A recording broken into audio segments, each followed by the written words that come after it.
Video ini hanya untuk mereka yang punya logika. Bagi yang tidak punya logika, skip aja. Kasus wawancara Aldi Taher di TV One 26 Mei 2023 yang lalu mungkin tampak lucu. Namun buat saya ini sebuah persoalan serius. Dia diwawancara karena diketahui maju sebagai calon anggota DPR dari dua partai, PBB dan Perindo. Sekarang kabarnya sih dia sudah mantap melabuhkan pilihan pada partainya Haritanu Perindo. Tapi ada sejumlah jawaban dia dalam wawancara itu yang membuat banyak penonton tertawa terbahak-bahak. Salah satunya yang epik adalah ketika dia bilang kalau nanti dia bisa lolos ke Senayan, dia akan membaca Al-Fatihah di dalam ruang sidang. Sampai situ walau terasa aneh, mungkin masih biasa-biasa saja.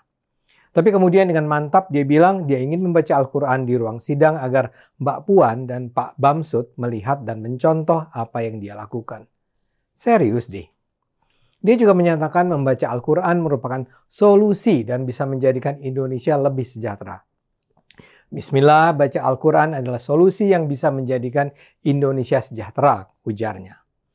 Ini kan luar biasa. Atau jawaban dia soal pilihan partai. Ketika presenter TV One bertanya bagaimana mungkin Aldi bisa menjadi caleg dari dua parpol sekaligus, Aldi dengan tenang menjawab. Jadi itu menandakan Aldi Taher cinta semua partai di Indonesia katanya. Tapi yang jelas rezeki, jodoh, maut, rahasia Allah ini qadarullah.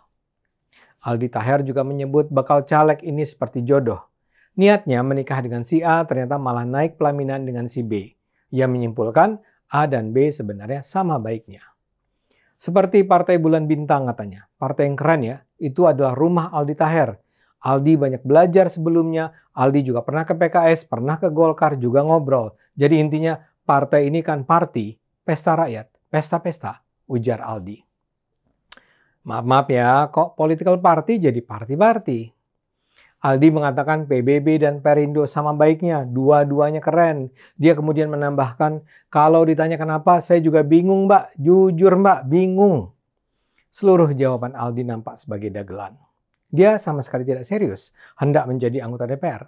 Dia barangkali membayangkan bahwa posisi anggota DPR hanyalah pekerjaan main-main. Tapi ada satu hal penting yang dapat saya pelajari dari kasus ini. Jangan-jangan memang seremeh ini orang memandang DPR. Jangan-jangan memang orang tidak memandang DPR sebagai lembaga yang punya posisi vital untuk mensejahterakan masyarakat.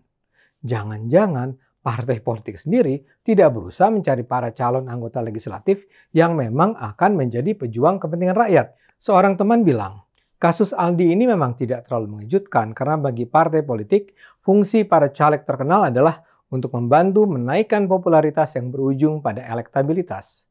Banyak parpol mencari sebanyak-banyaknya artis sebagai caleg, sekedar agar bisa menarik secara cepat perhatian rakyat yang bingung harus memilih calon legislatif yang mana di antara ribuan nama yang terpampang. Rakyat mungkin dengan gampang memilih calon presiden karena pilihannya kan terbatas, tapi memilih satu di antara ratusan pilihan wakil rakyat pasti jauh lebih sulit. Apalagi karena rakyat sulit mengenal kualitas masing-masing calon. Jadi yang lebih gampang adalah menawarkan nama-nama yang sudah terkenal, misalnya para artis dan selebritis. Ini yang menyebabkan ada begitu banyak artis yang kini ikut maju sebagai caleg. Sebenarnya artis tidak dengan sendirinya tidak berpengetahuan. Ada juga artis-artis yang pintar, idealis, dan pro pada kepentingan rakyat. Saya bisa menyebut sejumlah nama artis yang punya kualitas. Salah satu yang terbaik adalah Rieke Diah Pitaloka. Dia ini dulu dikenal sebagai Oneng yang identik dengan prototip perempuan cantik tapi bodoh. Tapi dalam kehidupan sesungguhnya, Rieke adalah salah satu anggota parlemen yang berotak dan berdedikasi pada kesejahteraan rakyat. Juga ada misalnya Deddy Yusuf, Nurul Arifin, dan sedikit nama lainnya.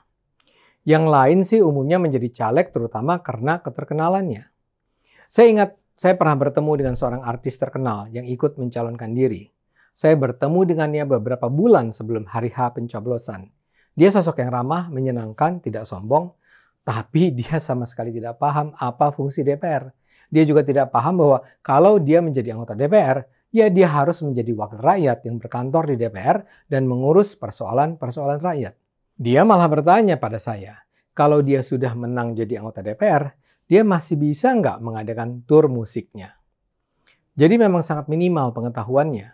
Saya sendiri sekarang bergabung dengan PSI. Di dalamnya pun ada sejumlah artis atau selebritis yang menjadi caleg. Tapi alhamdulillah mereka umumnya berkualitas.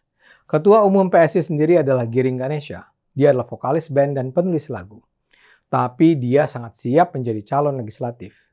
Kepedulian utamanya adalah pendidikan dan perlawanan terhadap korupsi.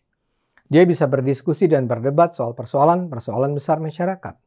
Dan dia sangat peduli terhadap masyarakat kecil serta keberagaman seperti yang tercermin dalam lagu karyanya Laskar Pelangi.